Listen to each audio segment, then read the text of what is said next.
Hey everybody, welcome back.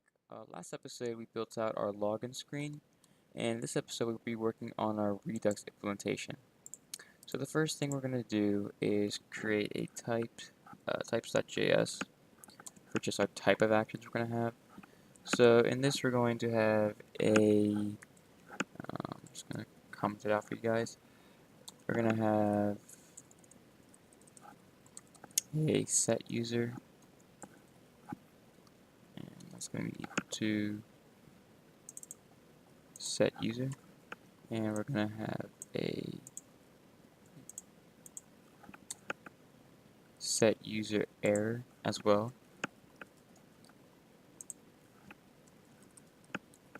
Okay, and we're also going to have a fetch user um, action, or action type, I should say.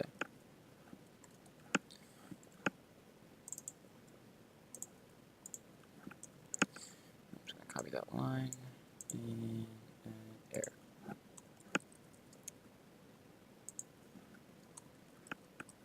Okay, so those will be our types of actions we're going to have, and for the actual actions, we're going to create a new file called useractions.js. Okay, and for our user actions, we're going to just import, all our types first, and don't delete the directory. /types. Yep. And for the imports, we're going to import all our type of actions. So fetch user, user error, set user, and set user error. Okay. And for the action, I actually want to save the user into local storage. So we're going to import uh, async storage from React Native. And we're also going to have, if you know how async storage you save it by a key value.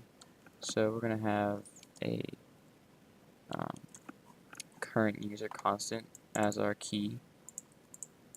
Okay.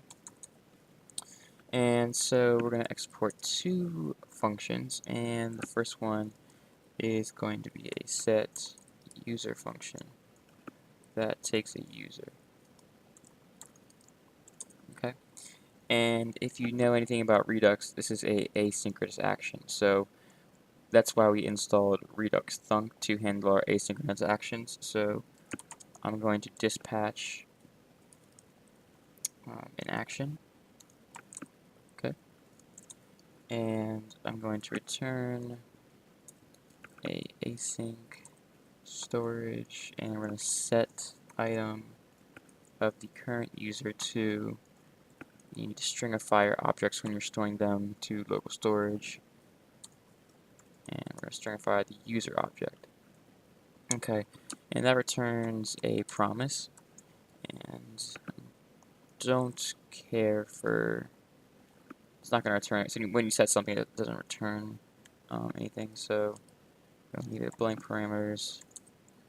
Okay, and we want to dispatch the action here. So we're going to dispatch the type set user. Okay, and the payload will be the actual user object.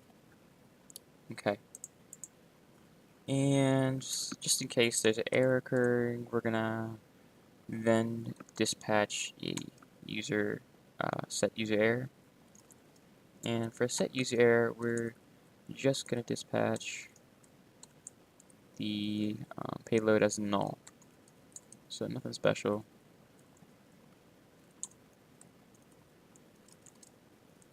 For nothing special. I'm not doing anything special for the error handling in this demo.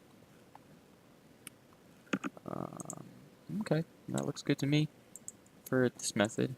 And so let's create a fetch user method, and I'll take no parameters.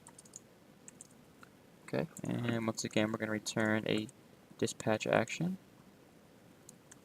and that'll return async storage, and we will get item, this time based off the current user, and that will then return a promise. So it will return the user object that we need to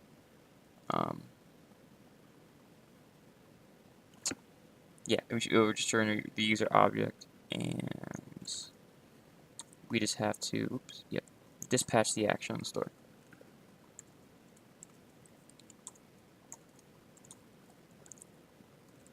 Okay.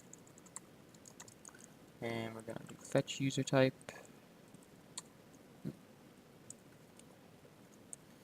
And the payload will be the user. Okay. And once again, on the catch, just in case there is an error, we are going to just dispatch null.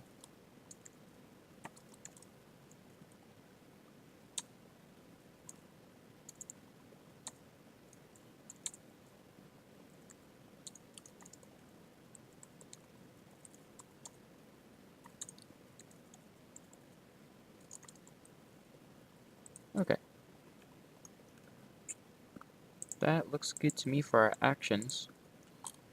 If we have any problems, we'll come back to it. But now let's go to let's create a reducer. So we're gonna have a user reducer.js. Okay. And I believe there's nothing special about this. Yep. Okay. It's regular reducer. We're gonna import our. Actually, just gonna go back here really quick. Import types. Just gotta change the directory path to go up a level. Yep. And steps. Okay. So you want to just export default function, and the state by default will be null, and it's gonna take an action, of course. And we're gonna switch on the type here, or action.type. Okay. And now we gotta put our cases out. Nope, not gonna do that. Okay, and we're just gonna return the payload for this. Okay, for basically, honestly, every single one of them. So yeah, they're really all gonna be the same. So I know it's nothing. We're not trying to do anything crazy here.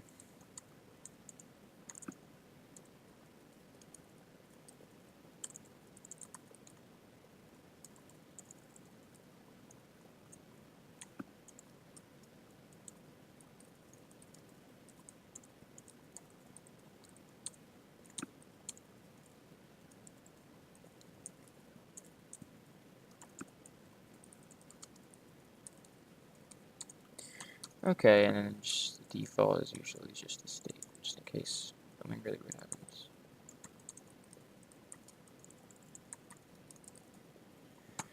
Okay, so that is our reducer, and we're going to need to create a so we're going to need to create the index.js so we can combine our reducers. So we're going to import combine reducers from Redux. Hold on. Really quick. I forgot to install Redux. So really quickly, sorry guys. Yeah, npm install Redux. Totally forgot to install Redux. Terrible of me. Okay, so that'll be resolved. So we're going to import the user reducer from the user reducer, and then we're going to just export default reducers, and that will equal combine reducer. So this will be user and the user reducer. Okay. Now for the store, it's going to have an index.js. Okay. And we're going to import create store and apply everywhere from Redux. Okay. And we're going to import thunk from Redux thunk to handle the asynchronous actions, of course.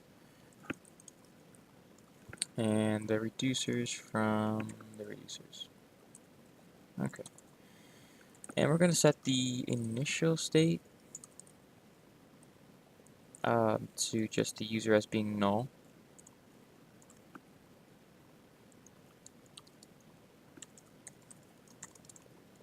Okay. And we're just going to export the store.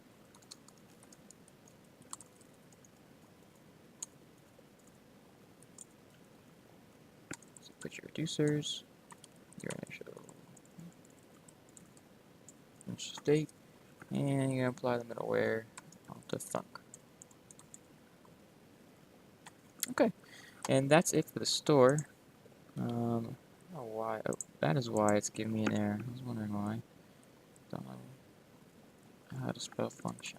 Okay, there we go. Okay, so that's it for our implementation of Redux. So now we got to go to our login screen and actually implement the connection and React Redux implementation. But I think we're going to save that for the next video, so I'll see you guys next video.